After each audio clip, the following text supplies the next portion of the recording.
अभी हम अब काल की बात करेंगे। तो काल में जैसे कि सिंधु घाटी सभ्यता का काल जो था, ड्यूरेशन था, कब से कब तक था।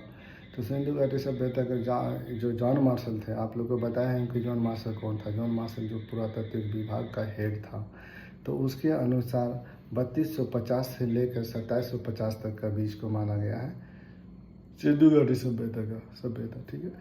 उसके बाद आता है डीपी अग्रवाल। भाई वो पुराना आदमी थे ब्रिटिश के, उन्होंने अपना डेट बैठा दिया 3250 से लेकर 2750 तक। जब थोड़ा विज्ञान बढ़ने लगा, थोड़ा टेक्नोलॉजी बढ़ने लगा, तो कार्बन 14 की पद्धति आई, जिसमें आयु ज्ञात करते किसी भी पत्थर को, किसी भी लोहे को, किसी भी पेड़ पौधा का आयु निकालने के लिए कार्बन 14 पद्धति का इस्तेमाल किया। तो नया वैज्ञानिक आया, तो डीपी अग्रवाल जब आए, तो डीपी अग्रवाल ने भी कार्बन 14 पद्धति के अकॉर्डिंग वहाँ का जगह का छानबीन किया। वो जो पुरातात्विक स्रोत मिले, जो तत्व मिले, उससे उसने पता किया कि भाई ये जो सिंधु घाटी सभ्यता है 2350 से लेकर 1750 तक उसने बनाया अपना। उससे जो चेक किया, जो कार्बन 14 पद्धति के माध्यम से जो उसने निकाला, तो 2300 से लेकर 1750 तक उसने अपना बैठा दिया। उसके बाद आता है, लेकिन ये दो डेट तो है ही है, एक 3250 से लेकर 2750, और दूसरा जो कार्बन 14 पद्धति के अकॉर्डिंग है डीपी अग्रवाल के माध्यम से, वो है 2300 से लेकर 1750 तक, ठीक है। लेकिन इन दोनों का मतभेद रहा, तो इन दोनों का एक कॉमन रेशियो आता है, वो आता है 2500 लेकर 1700 तक। लेकिन अगर डेट पूछा जाएगा तो ऊपर वाला दोनों होगा, 2500 से 17 तक माना गया सबने, लेकिन इसको नहीं मानेंगे हम, ठीक है। ओके,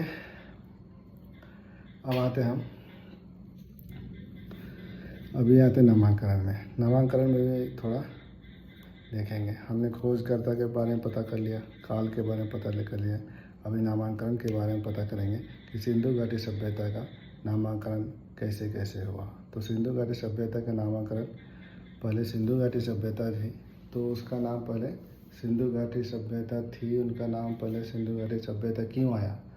क्योंकि जो भी शहर मिले, जितने भी ज़्यादा से ज़्यादा शहर मिले, वो सिंधु घाटी सभ्यता के नज़दीक ही मिले, इर्द गिर्द ही मिले। तो इसलिए उस सभ्यता को सिंधु घाटी सभ्यता, जैसे मिस्र की सभ्यता है, वो नील नदी के किनारे मिला, है ना। तो उसका नील नदी के नाम से भी दे दिया कि नील सभ्यता, मिस्र की सभ्यता, नील नदी की सभ्यता। उसी तरह हम लोगों ने क्या करी कि इसको सिंधु घाटी सभ्यता, क्योंकि ज़्यादातर शहर सिंधु घाटी। और एक बात, सिंधु घाटी और सरस्वती नदी, ये दोनों एक दूसरे के नज़दीक है, इसलिए इसको पहले सिंधु घाटी सभ्यता, सिंधु सरस्वती सभ्यता भी कहने लगे थे जो शुरू में। लेकिन ये बात ज़्यादा चर्चित नहीं चली, बीच में दब गया। सिंधु सरस्वती सभ्यता के नाम से भी इसको जाना जाता था पहले, लेकिन ये धीरे धीरे ख़त्म हो गए। फिर बाद में आया हड़प्पा सभ्यता, जिसको खोजा था इसने दयाराम साहनी ने। हड़प्पा सभ्यता का खोज किया था किसके मौजूदगी में? जॉन मार्शल के मौजूदगी में। किसने खोजा था? ना दयाराम साहनी ने। क्या खोजा था? ना हड़प्पा खोजा था। सबसे पहले अगर यदि कुछ मिला था, कोई अगर यदि शहर मिला या कोई नाम मिला, तो हड़प्पा का नाम, हड़प्पा ही मिला सबसे पहले। और हड़प्पा का खोज किसने किया? दयाराम साहनी जी ने किया। तो इस दयाराम साहनी जी ने हड़प्पा का खोज कर लिया। यहाँ तक आ गया, नाम कैसे कैसे पड़ा कि हड़प्पा सभ्यता सबसे पहले खोजा गया, इसलिए इस सभ्यता को हड़प्पा सभ्यता के नाम से भी जाना जाता है। उसके बाद आता है विदेशी मत आता है, ठीक है। क्या क्या पढ़ लिए हम? इसका नाम कहाँ से आया, नामांकन कैसे कैसे हुआ, उसके बाद काल पढ़ लिए। उसके बाद हम लोगों ने खोज पढ़ लिए, किसने खोजा, कैसे कैसे खोजा, सिंधु घाटी सभ्यता के बारे में काल पढ़ लिए, कब से कब तक रहा। नामांकन पढ़ लिए। अब हम इसके बारे में उद्भव कैसे हुआ, कहाँ से आया। तो उद्भव हम दो प्रकार से सोचेंगे। एक होता है कि विदेशी मत है। विदेशी मत ने बताया कि भाई ये इतिहास कहाँ से आया, ये आपका सिंधु घाटी सभ्यता कहाँ से है। विदेशी लोगों ने अपने तरीके से सोच बूझ के बताया। फिर जो देसी मत थे, हमारे भारतीय लोग, उन लोगों ने अपना सोच के अपना राय दिया कि ये कहाँ से आया। तो विदेशी लोगों ने बोला कि ये एक विदेशी सभ्यता है, ठीक है। सिंधु घाटी सभ्यता है, यह एक विदेशी सभ्यता है, क्योंकि जो कुछ भी उस सिंधु घाटी सभ्यता में मिले हैं काफ़ी तर, वो मतलब सुमेरियन सभ्यता से मिलता जुलता है, क्योंकि जो सिंधु घाटी सभ्यता थी, जैसे कि यहाँ सिंधु घाटी सभ्यता है, उसके बाद है मेसोपोटामिया के समय सभ्यता, उसके बाद है मिस्र की सभ्यता। तो बोला जाता है कि जो बीच वाला है मेसोपोटामिया की सभ्यता, इसके अंदर एक सुमेरियन जाति रहते थे, सुमेरियन सभ्यता रहते थे। तो सुमेरियन सभ्यता के नज़दीक था सिंधु घाटी सभ्यता। तो ये दोनों के मतलब ये लोग यहाँ जाके बसे थे। तो यहाँ के कुछ घर, ईंटा पत्थर, जो कुछ इससे हल्का फुल्का मिलता जुलता था, उतना भी नहीं मिलता था। तो उसे अनुमान लगाया वहाँ के लोगों ने कि ये जो सभ्यता है शहरी सभ्यता, और सुमेरियन कौन थे, एक शहर के लोग थे, मेसोपोटामिया के थे। तो इसके अकॉर्डिंग कहा कि ये जो सभ्यता है शहरी सभ्यता, ये उनका मानना था। किनका? विदेशी मत का। जैसे विदेशी मत में मानने वाले थे कौन थे? मार्शल थे, व्हीलर थे, है ना, चाइल्ड लीडी थे और कौशाम्बी थे। ये 4 लोग ने ये मत दिया कि भाई ये विदेशी सभ्यता है, ये यहाँ पे सुमेरियन लोग आए। सुमेरियन लोग ने सिंधु घाटी सभ्यता को आगे बढ़ाया, बनाया, जो कुछ भी है। उसमें से 4 लोग कौन कौन है? एक सुमेरियन सभ्यता के जो बताया कौन कौन थे, एक मार्शल थे, व्हीलर थे, चाइल्ड लीडी थे और कौशाम्बी थे। 4 लोग थे। उसके बाद स्थानीय मत आता है। तो स्थानीय मत में जैसे राखलदास ने, है ना, द्रविड़ का जो राखलदास का कहना था कि ये भारत के जो द्रविड़ जाति के लोग थे, द्रविड़ जाति ने ही सिंधु घाटी सभ्यता का स्टार्ट किया। सिंधु घाटी सभ्यता को जो बनाने में जो कुछ भी लगा, ये सिंधु घाटी मतलब भारतीय लोगों का हाथ था, देसी लोग का हाथ था। ठीक है, ये देसी सभ्यता है, कोई विदेशी सभ्यता नहीं है। हमारे जो द्रविड़ी लोग थे, इन्होंने इस सभ्यता को आगे बढ़ाया, बनाया, जो कुछ भी हुआ। ठीक है, वो द्रविड़ जाति के लोग थे। और कुछ लोग जैसे कि कुछ विदेशी लोग कहने लगे नहीं, जैसे कि D.N. रामचंद्रन, है ना, कुछ लोग कहने लगे कि नहीं, ये आर्य लोग ने बनाया। भाई, अगर कुछ लोगों ने कहा, स्थानीय मत में ही कुछ लोगों ने कहा कि ये आर्य लोगों ने बनाया। आर्य कौन थे? हमारे देश को तो थे नहीं, वो विदेशी थे। और जैसे कि राखलदास का कहना था कि नहीं, ये द्रविड़ जाति के थे, हमारे देश के थे। लेकिन फिर भी जरा सोचो, ये ज़्यादातर पॉइंट जाता कि ये द्रविड़ जाति के ही, ये भारतीय लोगों का ही ये सभ्यता थी। वो कैसे? क्योंकि अगर यदि आर्य लोग यहाँ पे भारत में, अगर यदि सिंधु घाटी सभ्यता, वो आर्य लोग बोलते थे कि वो ईंटा उसके इतने अच्छे थे, पक्के पक्के मकान थे। तो फिर जब उतने हैं वो लोग फास्ट थे, तेज थे, तो फिर सिंधु घाटी सभ्यता में झोपड़ियों में फिर क्यों रहने लगे, है ना। आर्य समाज जो है, आर्य जो लोग थे वो तो काफ़ी हाई फाई थे। फिर सिंधु घाटी सभ्यता को उससे ज़्यादा हाई फाई क्यों नहीं बनाया, है ना। जब आर्य का चैप्टर आएगा तो उसमें पता चलेगा कि आर्य लोग काफ़ी हर चीज़ में आगे थे। फिर सिंधु घाटी सभ्यता में क्या कर रहे थे, झोपड़ियों में फिर क्यों रह रहे थे, है ना। यहाँ तक उद्भव खत्म हो गया। तो उद्भव का इतना ही, जैसे कि विदेशी मत ने बताया, अपना मत दिए कि सुमेरी लोग हैं। और हमारे देश को लोग, जैसे राखलदास ने बताया, राखलदास ने जैसे मोहनजोदड़ो का खोज किया था, तो राखलदास ने जैसे बताया कि नहीं, ये द्रविड़ जाति के लोगों ने भारत को सिंधु घाटी सभ्यता। जब ऐसे क्वेश्चन आएगा कि विदेशी मत आएगा, फिर देसी मत आएगा, तो किसने बताया, किसको दिए, तो पता चल जाएगा। अभी आते हैं जैसे उद्भव। अभी जैसे कि उद्भव के बारे में पता करते हैं। तो उद्भव मतलब क्या, ये आया कैसे, कहाँ से आया, कैसे बना, कैसे इसका विकास हुआ, है ना। तो ये उद्भव ही था ये। ठीक है, क्या उद्भव था, मतलब कैसे आया, क्यों आया। तो ये जो बड़े बड़े लोगों ने, बड़े बड़े खोजकर्ताओं ने अपना अपना मत दिया, तो यहाँ से उद्भव खत्म हो गया। ठीक है, अब हम क्या क्या पढ़ लें, खोज पढ़ लिए, काल पढ़ लिए सिंधु घाटी सभ्यता का, सिंधु घाटी सभ्यता का नामांकन पढ़ लिए, सिंधु घाटी सभ्यता का उद्भव पढ़ लिए। अब सिंधु घाटी सभ्यता का क्या बचा, विशेषता बचा। तो सिंधु घाटी सभ्यता का विशेषता क्या है, कहा जाता है कि सिंधु घाटी सभ्यता जो थी एक नगरीय सभ्यता थी। क्या थी? सिंधु घाटी सभ्यता एक नगरीय सभ्यता थी, क्योंकि वहाँ सिंधु घाटी सभ्यता में क्या था, नवपाषाण काल में तो हमारा वहाँ पे खेती बाड़ी शुरू हो गया था, अस्थायी समाज बन गया था। तो सिंधु घाटी सभ्यता उससे काफ़ी आगे बढ़ गई ना। तो सिंधु घाटी सभ्यता में क्या है, एक प्रकार से एक सिंधु घाटी पहिया सभ्यता खोज हो ही गया था। एक प्रकार से नगर का निर्माण किए थे, इसलिए वो नगरीय सभ्यता माना जाता है। ठीक है। और कांस्य युगीन, अभी कांस्य युगीन क्या है, इसको एक कांस्य युगीन भी कहा जाता है। सिंधु घाटी सभ्यता को एक और पॉइंट, इसको कांस्य युगीन कहा जाता है। पहले जो हमने एक प्रागैतिहासिक काल में पढ़े थे कि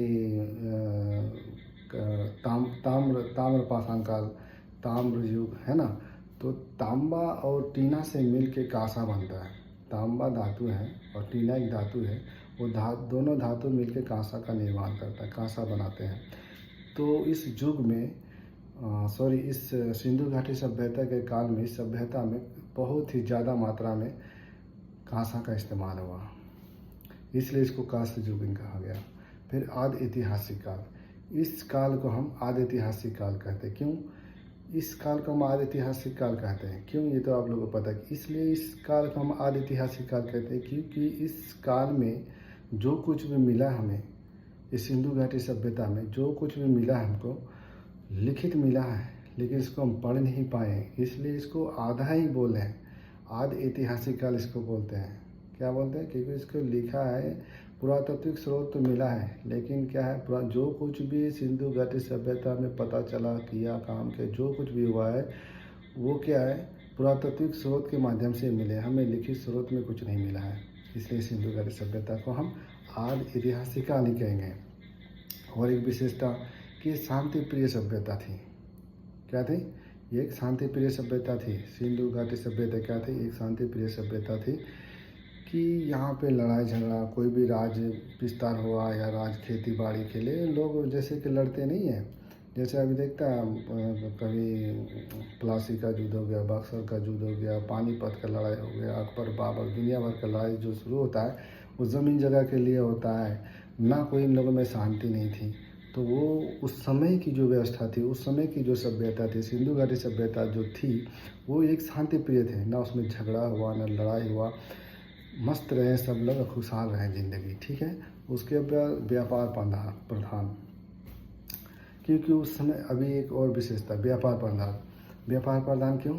क्योंकि उस समय व्यापार बहुत ही ज़्यादा मात्रा में शुरू हो गया था, काफ़ी विस्तार था उसमें।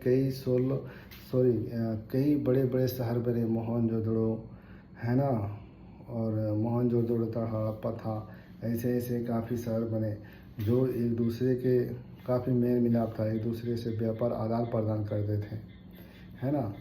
और धातु वाला खेती बाड़ी जो भी हो, उसके व्यापार में कला साहित्य उन लोग के पास था ही, तो व्यापार भी उस समय प्रचुर मात्रा में चल रहा था।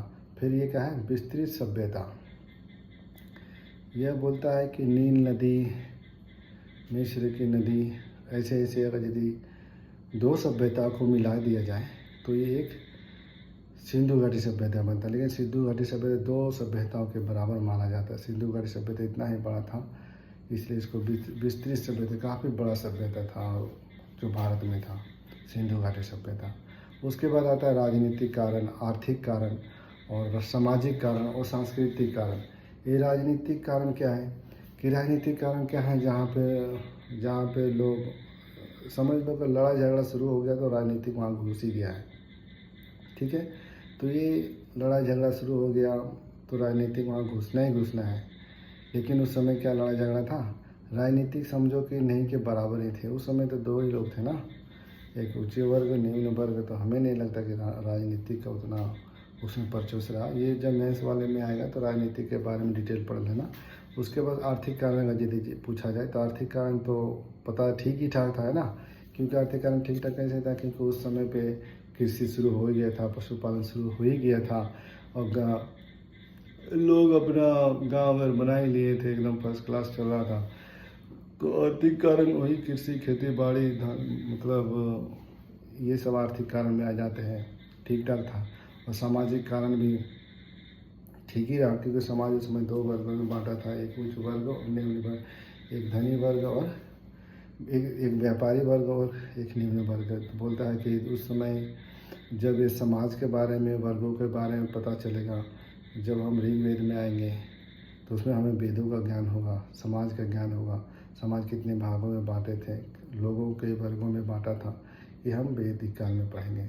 सामाजिक काल में वेद ज्ञान। लेकिन इस समय सिंधु घाटी सभ्यता के समय पे कहा जाता है कि दो लोग थे, एक उच्च वर्ग के लोग, एक निम्न वर्ग के लोग। जैसे व्यापारी वर्ग होते थे, तो एक उच्च दुर्ग बनता था, एक छोटा दुर्ग बनता था, निचला दुर्ग। तो उच्च दुर्ग में वो जो बोलते थे, मतलब बड़ा बड़ा जो मकान होता था उसमें बड़े लोग रहते थे, जो छोटे छोटे मकान रहते थे, छोटे छोटे दुर्ग रहते थे, उसमें छोटे लोगों का आवास रहता था। इस प्रकार से हम दो भाग में उसको बांटे। और सांस्कृतिक माध्यम में तो है ही संस्कृति मतलब क्या, वही कला विज्ञान, नाच गान, कपड़ा वेशभूषा, ये सारा चीज़ किस में आ जाता है ना, सांस्कृतिक में आ जाता है। ठीक है, सांस्कृतिक में जैसे कि उस समय तो हड़िया बढ़िया कम बर्तन वर्तन बनाने लगे, पहिया बनाने लगे, है ना, टेक्निकल चीज़, औजार पतले से बनने लगे, छोटे छोटे चीज़ों का औजार बनने लगे। इस प्रकार से क्या है, सांस्कृतिक भी उस समय ठीक ठाक था। अभी हम जैसे कि विस्तार के बारे में पढ़ेंगे। अभी हम 3 चीज़ पढ़ लिए, खोज पढ़ लिए, काल पढ़ लिए, नामकरण पढ़ लिए और उद्भव पढ़ लिए, विशेषता पढ़ लिए हैं। अब इसके बारे में हम विस्तार से, इसका जो सिंधु घाटी सभ्यता का जो विस्तार है उसके बारे में हम पढ़ेंगे। ठीक है, अभी नेक्स्ट 2 मिनट का वीडियो है विस्तार। ओके।